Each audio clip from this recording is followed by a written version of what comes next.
Salam. Berjumpa kembali di Makanan Rohani Sehat Channel. Semoga rohani kita sehat, iman kita sehat, pemahaman kita akan firman Tuhan sehat. Berjumpa dengan saya Pendeta Pardi Umbai, pendeta desa, yang juga terpanggil untuk menyampaikan kebenaran firman Tuhan melalui channel YouTube Makanan Rohani Sehat Channel ini. Sebelumnya mari kita berdoa. Terpujilah Allah Bapa di dalam surga, Tuhan Yesus dan Allah Roh Kudus yang mengasihi kami. Kembali kami Tuhan mau belajar akan kebenaran firman-Mu mengenai bahasa roh ini. Dan biarlah Tuhan memberi kami pengertian, hikmat, pemahaman yang benar dan tepat. Roh Kudus urapi kami. Dan ya Tuhan taruh tutur kata Tuhan dalam mulut hamba ini, supaya menyampaikannya dengan benar dan tepat seturut kehendak-Mu. Urapi hamba, urapi para penonton, para pendengar YouTube Makanan Rohani Sehat Channel ini. Dalam nama Tuhan Yesus Kristus, kami sudah berdoa mengucap syukur. Haleluya. Mari bersama saya kita berkata, amin, amin, amin, amin.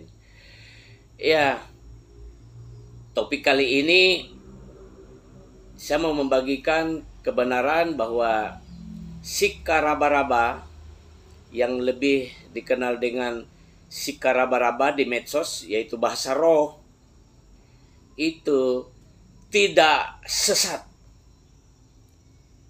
Karena dia bukan cakar laba-laba yang dituduhkan oleh para penentang sika raba-raba. Ya, saya harus menyampaikan kebenaran.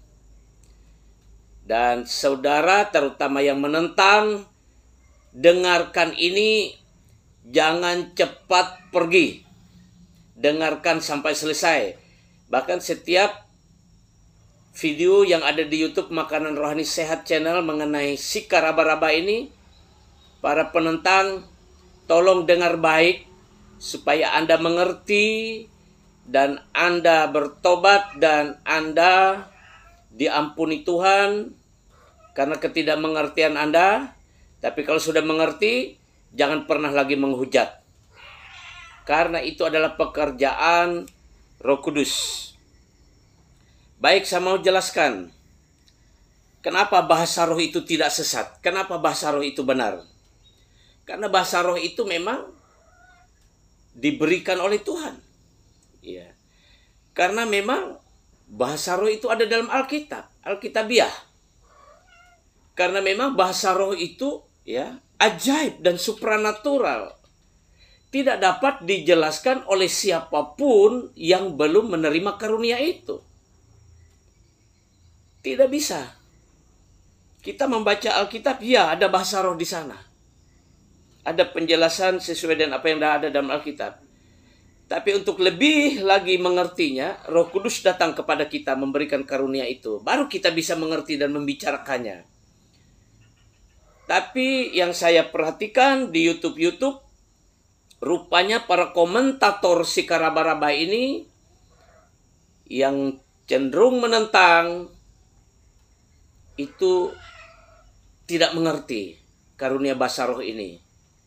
Dan menurut saya, mereka belum menerima karunia bahasa roh ini. Jadi perlu mengerti lebih jelas. Makanya jangan kemana-mana. Ya.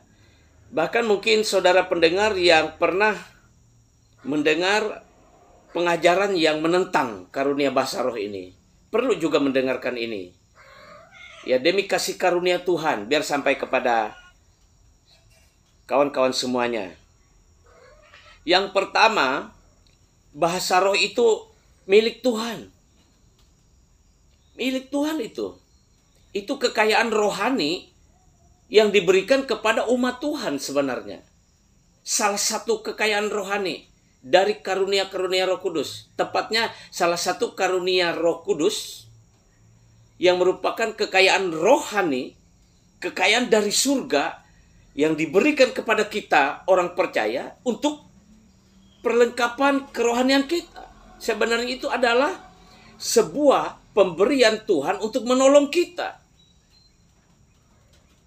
Iya, jadi bahasa roh itu milik Tuhan. Kenapa harus kita harus kita olok-olok, kita ejek, kita tentang milik Tuhan? Kalau karena Anda tidak mengerti, kalau karena saudara tidak mengerti, pengampunan masih diberikan. Tapi kalau saudara mengerti dan saudara tahu Roh Kudus, mengaku tahu Roh Kudus, kenal Roh Kudus, saudara menentang, itu menghujat. Kita tahu dosa karena menghujat Roh Kudus melalui pekerjaan Roh Kudus yang ada tidak diampuni. Oleh sebab itu, mari ada kesempatan yang mau belajar. 1 Korintus 12 ayat 10 dulu berkata, saya bacakan untuk kita semua. Perhatikan baik ya. Saya tidak terburu-buru menyampaikannya. Jadi jangan bosan sampai selesai. 1 Korintus pasal 12 ayat yang 10 berkata begini. Kalau saudara punya Alkitab, buka di rumah. Kepada yang seorang, roh itu R-nya huruf besar, itu berarti Roh Kudus ya. Kalau saya baca lengkap begini, kepada yang seorang, Roh Kudus memberikan kuasa untuk mengadakan mujizat. Dan kepada yang lain, ia memberikan karunia untuk bernubuat. Dan kepada yang lain lagi, ia memberikan karunia untuk membedakan bermacam-macam roh. Kepada yang seorang, ia memberikan karunia untuk berkata-kata dengan bahasa roh. Perhatikan, diberikan karunia untuk berkata-kata dengan bahasa roh. Ini penekanan kita. Saya lanjut. Dan kepada yang lain, ia memberikan karunia untuk menafsirkan bahasa roh. Nanti tentang harus ada yang menafsir, nanti di lain waktu kita bahas topik ini. Tapi kita fokus dulu ke karunia bahasa rohnya ini dulu. Nah saudara, bahasa roh itu adalah karunia Roh Kudus yang diberikan kepada setiap orang percaya. Tentu orang percaya yang mau menerimanya. Yang tidak mau menerima, ya tidak diberikan. Apalagi yang memang menghujat. Jadi ketika orang yang tidak menerima, tidak mau menerima, orang yang menentang si karaba-raba ini, bahasa roh ini, sebenarnya tidak layak untuk membahas karunia bahasa roh ini. Karena itu akan salah. Lalu mengatakannya itu kebodohan. Lalu mengatakannya itu kesesatan. Lalu mengatakannya itu dengan kata-kata mencemooh, cakar laba-laba. Sandal lama, sandal lama. Sandal baru. Itu pengejekan kepada Roh Kudus, saudara. Dengarkan sampai selesai ini. Ya. Jadi itu pemberian, saudara. Iya. Nah, kemudian ya. Kemudian di 1 Korintus 12 ayat 28, bacakan. Saya bacakan, dengarkan baik. 1 Korintus 12 ayat 28 berkata, dan Allah telah menetapkan beberapa orang dalam jemaat. Pertama sebagai rasul, kedua sebagai nabi, ketiga sebagai pengajar, selanjutnya mereka yang mendapat karunia untuk mengadakan mujizat. Kita lihat dalam negeri, di luar negeri, ada banyak hamba Tuhan yang membuat mujizat. Yang lumpuh berjalan, yang bisu berbicara, yang tuli mendengar, yang buta melihat.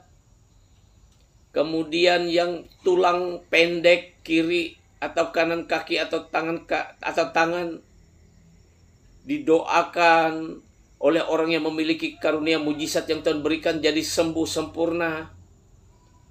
Itu kan pemberian Tuhan juga untuk mengadakan mujizat. Selanjutnya untuk menyembuhkan. Beberapa orang hamba Tuhan di Indonesia dipakai Tuhan menyembuhkan. Para penentang mengatakannya itu dari setan, sesat. Itu adalah kesembuhan ilahi. Ya, kawan-kawan. Karena Allah juga memberikan kepada yang seorang karunia untuk menyembuhkan. Ini ada di dalam 1 Korintus pasal 12 ayat 28 ini. Jadi orang yang sudah tertanam di hatinya, terdoktrin di hatinya dan jiwanya menolak karya Roh Kudus ini, tidak ada satupun yang bisa mereka terima akan karya Roh Kudus ini. Semua dikatakan sesat, dikatakan dari setan, dan lain sebagainya. Siapa yang mengajari Anda itu? Kalau Roh Kudus, firman Tuhan, yang bekerja melalui hamba-hamba Tuhan yang menyampaikan, itu tidak begitu. Tapi kalau bukan Roh Kudus yang menyampaikannya, dan bukan Injil Tuhan Yesus Kristus yang dipakai untuk menyampaikannya, berarti itu salah. Tapi berteriak kepada kebenaran, menentang kebenaran. Bertobat kalau ada yang seperti itu. Selanjutnya, karunia untuk melayani, karunia untuk memimpin, dan untuk berkata-kata dalam bahasa roh. Masih berkata-kata dalam bahasa roh. Dari mana itu? Itu Allah telah menetapkan beberapa orang dalam jemaat untuk menerima karunia itu. Lalu ada yang bertanya, apakah semua? Bisa jadi dalam satu jemaat lokal itu semua. Bisa jadi dalam satu jemaat lokal itu tidak semua. Bisa jadi dalam KKR itu semua menerima, bisa jadi tidak semua. Itu kembali kepada kasih karunia Allah, karena Dia yang memberikan itu. Jadi yang pertama apa? Yang pertama adalah bahasa roh itu tidak sesat. Bahasa roh itu adalah milik Tuhan yang diberikan untuk memperlengkapi umatnya. Tangkap dulu itu. Masih ada. Jangan kemana-mana. Dengar baik. Supaya tidak salah memahami. Kita pakai Alkitab. Tidak usah pakai buku-buku yang lain apapun. Alkitab.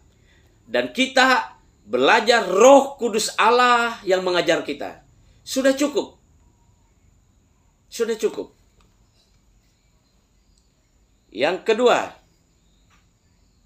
orang yang berbahasa roh, karena diberikan karunia bahasa roh, lalu ia mengembangkan karunia itu, ia bisa berkata-kata dalam bahasa roh ketika menyembah di dalam ibadah bersama-sama di gereja, atau di persekutuan, atau di KKR. Ia bisa menggunakan karunia bahasa rohnya itu ketika ia menyembah, memuji Tuhan, dan berdoa sendiri di tempatnya, di rumahnya. Jadi apa maksudnya? Maksudnya adalah karunia bahasa roh itu adalah untuk berbicara lebih mendalam kepada Allah. Untuk berbicara lebih mendalam kepada Allah secara pribadi.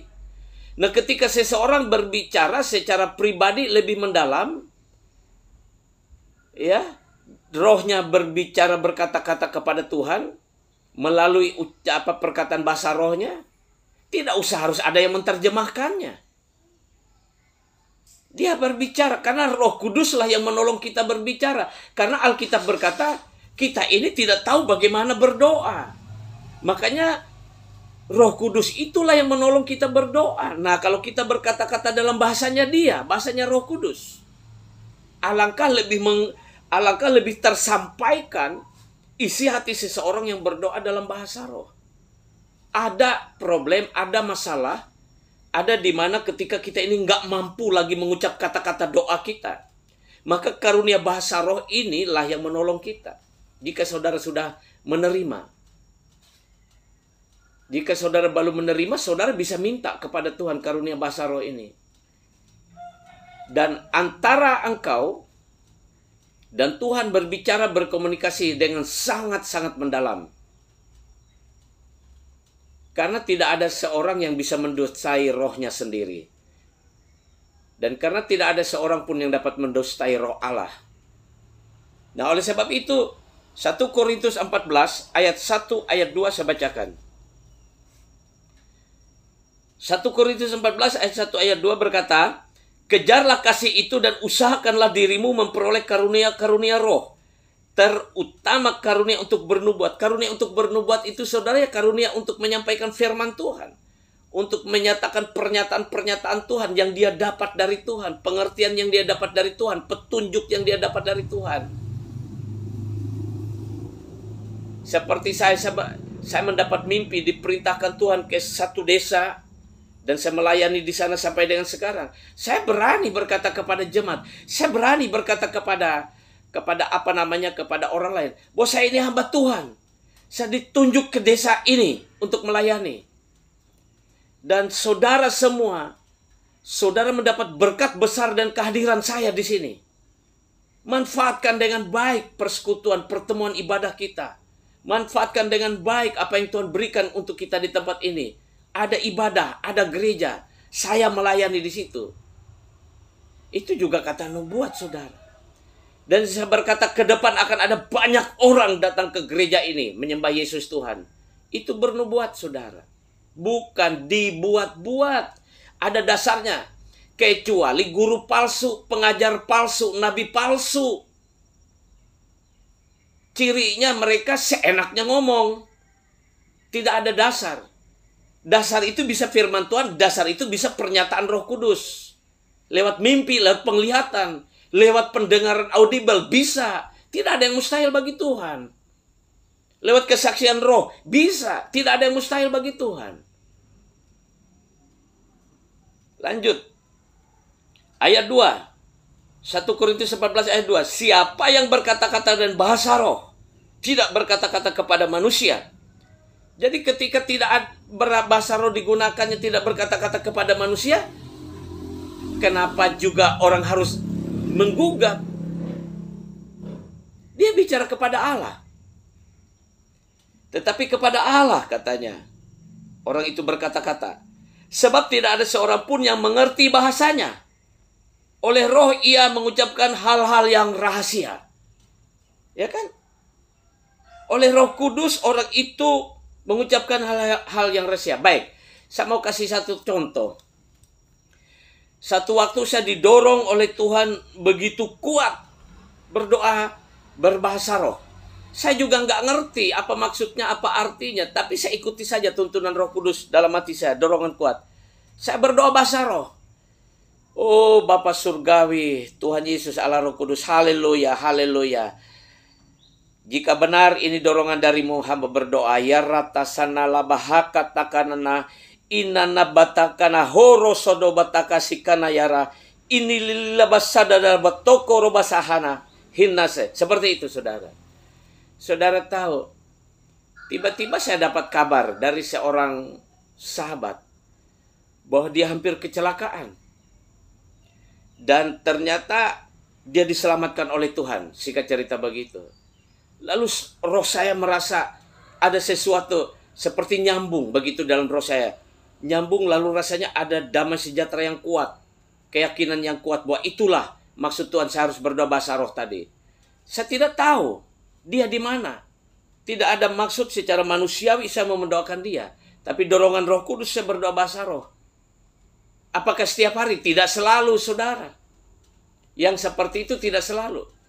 Tapi kalau saudara mau masuk kamar dan berdoa berbahasa roh, mengembangkan karunia yang saudara dapat, saudara sedang membangun hubungan yang mendalam kepada Allah.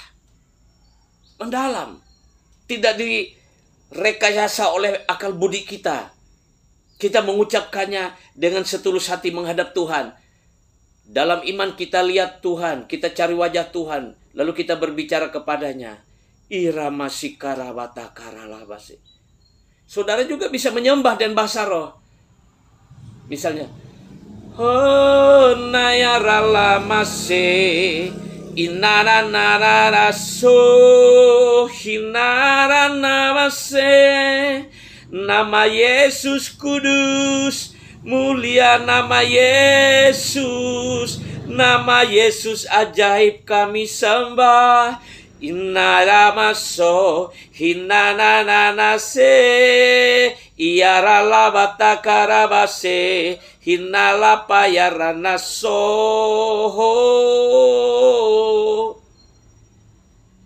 Terserah Roh Kudus memberi kata-katanya seperti apa.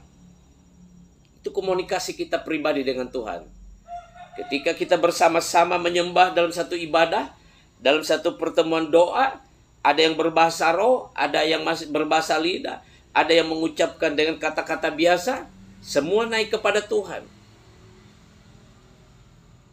Dalam penyembahan, dalam doa, silakan. Karena apa? Karena saudara, kita juga diperintahkan jangan melarang orang berbahasa roh. Oh, tidak tertib, oh kacau. Saudara, saya mau kasih tahu, tidak ada yang kacau. Kalau Roh Kudus yang pegang kendali itu tidak ada yang kacau. Dalam ibadah, dalam persekutuan, tidak ada yang kacau. Yang seringkali mengacau itu roh jahat, setan. Ketika orang berbahasa roh, hadirat Tuhan begitu kuat karena Roh Kudus hadir. Setannya nggak tahan. Jadi siapapun ada orang-orang dalam persekutuan itu yang masih ada setan dalamnya, ia sadar atau tanpa ia sadari, itu bermanifestasi.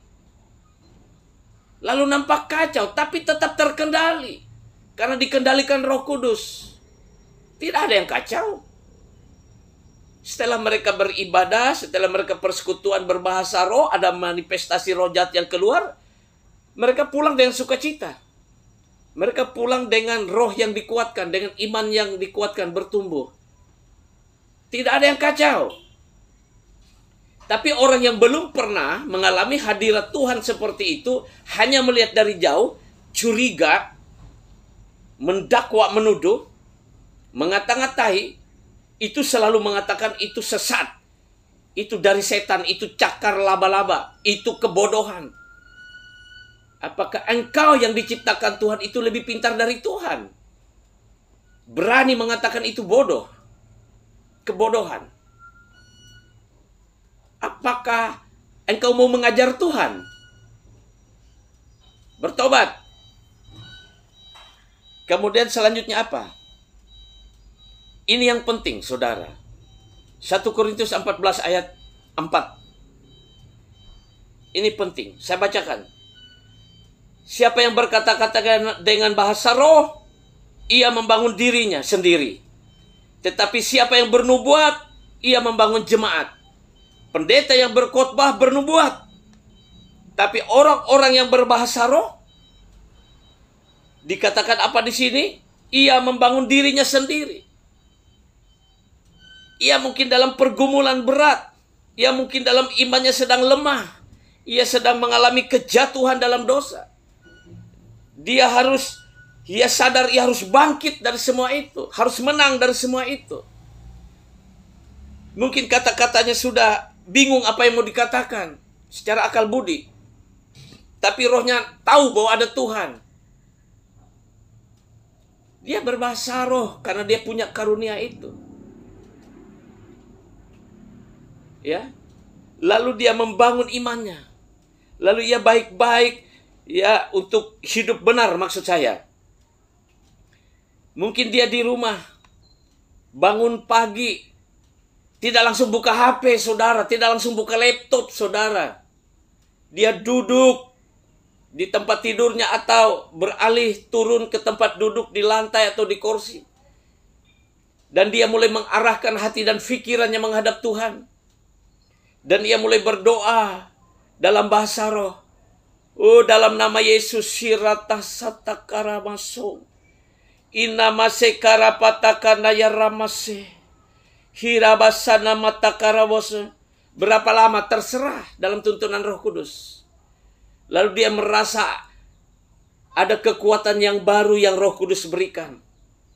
Lalu ia merasa ada kedamaian, ada ketenangan yang Roh Kudus berikan dalam hidupnya. Dia sedang membangun dirinya. Ini perlengkapan, ini karunia yang Allah berikan untuk membangun iman pribadi. Tidak sesat. Ini benar-benar Alkitabiah. Bukan didapatkan di bangku sekolah. Ini didapatkan karena diberi Tuhan. Bukan karena gelar memberikan. Bukan karena pengetahuan-pengetahuan manusiawi, tapi karena Tuhan yang memberikan. Lalu pengertian manusiawi kita ini, kita harus tundukkan kepada Tuhan. Kalau mau iman kita dibangun, kita tunduknya ke Roh Kudus, ke firman Tuhan. Bukan kepada buku-buku pengetahuan tunduknya. Walaupun itu bermanfaat tulisan-tulisan rohani untuk mengajar. Tapi pengajarannya ke arah mana? Kalau arahnya menentang kepada karya-karya Roh Kudus, ya jangan diikuti. Balik lagi ke awal, bertobat, start dari awal, belajar, duduk di kaki Tuhan, setiap hari baca Alkitab dan berdoa minta diajari Roh Kudus. 1 hari, 2 hari, seminggu, 2 minggu, sebulan, 2 bulan, 1 tahun, 2 tahun, bertahun-tahun. Engkau akan semakin bertumbuh dan mengerti, tidak goyah dengan pengajaran-pengajaran yang aneh-aneh. Yang benar dituduh tidak benar, yang tidak benar dibenar-benarkan. Hati-hati akhir zaman ini. Hanya orang yang diurapi Tuhan yang mengerti. Baca Alkitab, cek di Alkitab. Saya tidak beritahu ayatnya dulu. Pekerjaan antikristus, membedakan roh. Hanya orang-orang yang telah menerima pengurapan Tuhan, diurapi Tuhan yang mengerti. Orang pintar tidak ngerti kalau belum diurapi Tuhan. Orang bergelar kalau belum diurapi. Orang Farisi juga orang cerdas, pintar, terdidik. Menghujat pekerjaan Roh Kudus. Saya bermaksud supaya semua ini kembali ke Alkitab, mempelajari di bawah pengajaran oleh Roh Kudus Tuhan, supaya banyak orang diselamatkan karena pengajaran yang benar. Ya, jangan kemana-mana sampai selesai dengar ini supaya mengerti. Lalu ada yang berkata, saya menjadi antipati. Wow. Saya menjadi tidak respect kepada orang-orang berbahasa roh. Karena orang-orang berbahasa roh itu kelakuannya juga sama seperti orang yang tidak berbahasa roh atau orang jahat. Saudara, saya mau katakan, karunia Roh Kudus bukan merupakan tidak ada hubungan secara langsung dengan pertumbuhan atau perkembangan karakter Kristus dalam hidup seseorang. Karakter itu harus setiap hari bertumbuh sesuai dengan firman Tuhan. Jadi Tuhan memberikan karunia Roh Kudusnya kepada setiap orang itu sesuai dengan kehendak Tuhan sendiri. Tetapi seseorang, karakter seseorang, baik dia sudah menerima karunia Roh Kudus ataupun belum, ya harus tetap bertumbuh menjadi baik, menjadi baik, menjadi karakter serupa Kristus. Dan itu seumur hidup prosesnya. Alkitab berkata, berubahlah oleh pembaharuan akal budi kita ini. Akal budi kita ini dibaharui oleh firman Tuhan. Dan itu setiap hari. Oleh sebab itu, bacalah firman Tuhan setiap hari. Dengarlah khotbah atau firman Tuhan yang disampaikan oleh hamba-hamba Tuhan yang diurapi, yang benar. Nanti kalau yang menyampaikannya salah dan itu didengar, Anda bertumbuh kepada yang salah. Anda dibaharui kepada yang salah. Haleluya. Jadi intinya, bahasa roh itu tidak sesat. Lalu ada yang berkata, bagaimana kalau itu palsu? Tidak usah kita yang bertugas mencari palsu dan tidaknya. Dia akan berhadapan dengan Tuhan, dengan Roh Kudus. Kalau dia palsu tapi hatinya mau bertobat, dia diampuni dan diberi yang benar. Asal jangan menghujat, asal jangan mengolok-ngolok. Perhatikan baik umat Tuhan semuanya. Ayo yang menentang, sudah bertobat. Ya. Saya dari desa ini menyampaikan. Tapi saya pemerhati di media sosial akan hal-hal ini. Terima kasih, Tuhan Yesus memberkati. Kali ini yang bisa saya sampaikan. Sampai berjumpa lagi di topik yang lain di channel Makanan Rohani Sehat. Jika tidak keberatan, silahkan di-subscribe supaya dapat pencerahan yang lain lagi. Tuhan Yesus memberkati. Shalom.